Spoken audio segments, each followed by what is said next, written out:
பச்சையம்மன் ஜோதிடம் நண்பர்களுக்கு அனைவருக்கும் வணக்கம். இன்று நாம் காணவிருக்கும் பதிவு மகாலய அமாவாசை பற்றிய பதிவு. நாளைய தினமான 2/10/24ஆம் ஆண்டு வருகின்ற நாம் வணங்கப் போகின்ற மகாலய அமாவாசை திதியை பற்றியது. இந்த மகாலய அமாவாசை பார்த்திங்கன்னா அதற்கு முன் வரும் 15 நாட்களும் மகாலய பட்ச தினங்களாக நாம் வணங்க வேண்டும். இந்த 15 நாட்களுமே நாம் முன்னோர்களை மூதாதையர்களை வணங்கி வந்தால் கண்டிப்பாக குடும்பத்திற்கு நன்மையே. ஏனென்றால் நம்மளுடைய பித்ருக்கள் அவங்கெல்லாம் பார்த்திங்கன்னா அவங்கவுங்க வீட்டுக்கு ஒரு தெய்வமாக வருவாங்க. நம்ம அப்போ அவங்கள நினச்சி நம்ம கண்டிப்பாக வழிபாடு செய்யணும். இல்லை நம்ம செய்ய விட்டுட்டோம் அப்படின்னா கடைசி நாளான வர தினம்தான் மகாலய அமாவாசை. இந்த தினத்தில் காலையில் நம்ம குளிச்சுட்டு அவங்களுக்கு எள்ளு தர்ப்பணம் கண்டிப்பாக செய்யணும். இது ஒவ்வொருடைய பசங்களுக்கும் அவங்களுக்கு உண்டான ஒரு கடமை. அமாவாசை தொடங்கும் நேரம் பார்த்திங்கன்னா இன்று இரவு 10:30 மணி முதல் நாளைய தினம் அமாவாசை தினமான நாளை இரவு 12:30 மணி வரைக்கும் இந்த அமாவாசை திதி இருக்குது. தர்ப்பணம் செய்ய வேண்டிய நேரம் பார்த்திங்கன்னா அதிகாலை முதலே காலை 5 மணி முதல் 7:30 மணி வரை நாம் கண்டிப்பாக தர்ப்பணம் செய்யலாம். எள்ளு தண்ணி இறைக்கிறது. சரி, நம்ம இப்போது அடுத்தது இலை போட்டு வழிபாடு செய்யும் நேரம் அது எப்போன்னு பார்த்தீங்கன்னா ஒரு காலை 9 மணி முதல் 11 மணி வரை நாம் வழிபாடு செய்யலாம். அதை விட்டிங்கன்னா அடுத்தது 2 மணி முதல் 3 மணிக்குள் நாம் இந்த வழிபாட்டு செய்து காக்கைக்கு சோறு வைத்து நம்ம அவர்களை நினைத்து வணங்குவது சிறப்பு. சரி, இது எப்படி நம்ம செய்கிறோம் அப்படின்றது நம்ம எல்லாருக்குமே தெரிஞ்ச விஷயந்தான்.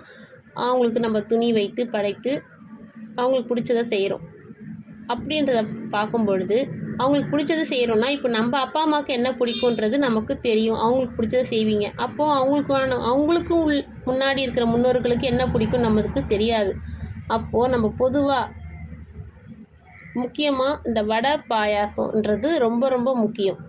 இதை வைத்து நாம் வணங்குவது மிக சிறப்பு.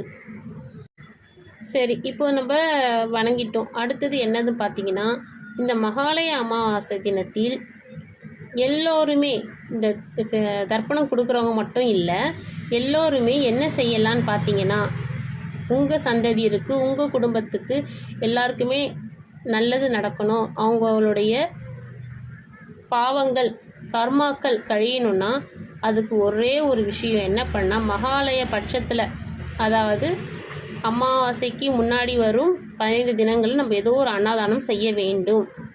அதெல்லாம் செய்யலை, எங்களால் 15 நாள் செய்ய முடியல, எங்களால் அதுக்கான வசதியும் இல்லை நேரமும் இல்லை அப்படின்னு நினைக்கிறவங்க இந்த மகாலய அமாவாசை தினத்தில் மட்டுமாவது கண்டிப்பாக அந்த ஒரு தினத்தில் நம்மளால் முடிஞ்ச நபர்களுக்கு ஒரு 10 பேருக்கோ இல்லை 11 பேருக்கோ இல்லை 20 பேருக்கோ கண்டிப்பாக நாம் அந்த தினத்தில் தானம் செய்து வந்தோன்னா அன்னதானம் செய்து வந்தோன்னா கண்டிப்பாக நம்ம ஜாதகத்தில் உள்ள நம்ம சந்ததியர்களுக்கும் சேர்த்து பாவங்கள் கர்மாக்கள் கழியும். இதுதான் ஒரு சிறந்த பரிகாரமே.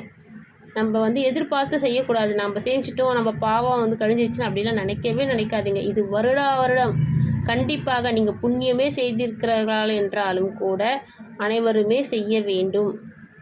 இது காலத்திற்கும் கண்டிப்பாக இத்தனை வருஷன்றதை கடைப்பிடிக்காமல் எல்லா வருஷமே நம்ம இதை கடைப்பிடிச்சிட்டு வந்தோன்னா நீங்கள் செய்து பாருங்கள், உங்களுக்கே ஒரு வித்தியாசம் கண்டிப்பாக தெரியும். நன்றி, வணக்கம். உங்கள் ஜோதிடர் கவிதா.